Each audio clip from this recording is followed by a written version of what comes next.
Bismillahirrohmanirrohim. Azizlar, bu go'zal baytni qarsa turib, mana shu joyda turib, hammalaringga bir chiroyli xizmat qilishlikda ko'nglimga tuyib, albatta so'rayman Allohdan.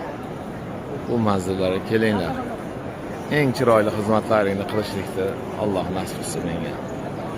Yuqori darajada, tengi yo'q darajada dunyo musulmonlarining ichida keladigan bu umra ziyoratiga eng go'zal darajada xizmatlarda tashkil qilishlikda sifatli darajada Alloh menga nasib qilsin. Sizlarning xizmatlaringizni qilaylik. Albatta arzimagan qiymatni deb qulay imkoniyatlardan bebahra qolmanglar azizlar.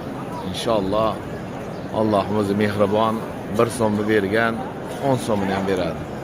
O'zlaringning qadrlaring yetib, munosibiga, o'zlaringga munosibini tanlanglar azizlar.